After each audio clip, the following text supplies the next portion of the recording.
And away we go. This is a level 2 problem. However, anytime I approach level 2 problems, I think of 3 steps. First, I think I have to do my parentheses. Second, I think I have to move my negative exponents. And the third thing, I have to make sure that my final answer only has one number, one x, and one y. So when I look at this problem, I see that I have parentheses to get rid of. So that's going to be the first thing that I do.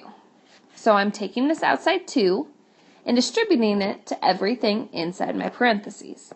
So that would give me 4 to the power 2. My x already had a negative 1, so that has to stay there, but it gets another 2. And then my y already had a 5, but it gets another 2.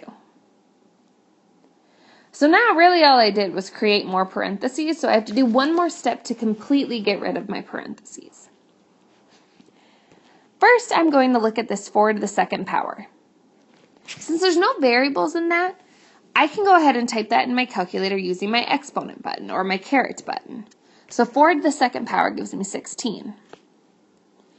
Then, when I look at my x's, all I need to do is take these two exponents and multiply them. Negative 1 times 2 would give me x to the negative second power. My y's, 5 times 2, would give me y to the 10th power. Now that I've gotten rid of all my parentheses, I'm going to bring the original problem back down and look at it from here. My parentheses are gone. Next, I always try to tackle my negatives. So when I look at this problem, I have two things that are negative right now. I have a y to the negative third power and an x to the negative second power. What I need to do is move both of these to the bottom of a fraction. Well, right now I don't have a fraction.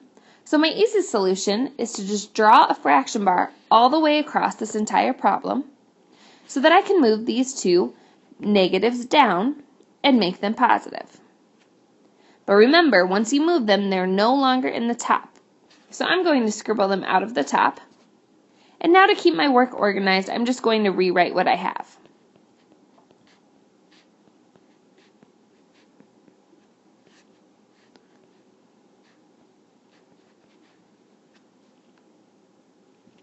Now my last job is just to make sure that there's only one number, one x, and one y in my final answer. So I'm going to go ahead and get my fraction bar ready for my final answer. And first I'm going to look at my numbers. I have a 3 and I have a 16. Because those are whole numbers, I'm just going to do whatever symbol is in between them. Well, there's a multiplication symbol in between them, so I'm going to take 3 times 16, which is 48. Now because both those numbers were on the top of my fraction, I'm putting the 48 on the top of my fraction. Now I need to look at both of my x pieces. I have x to the fourth on top and x to the second on the bottom. Because these two things are on different sides of my fraction bar, I'm going to subtract them. 4 minus 2 is going to give me 2, and I put my answer where the bigger exponent originally was, which was on the top. Lastly, I'm going to look at my y's.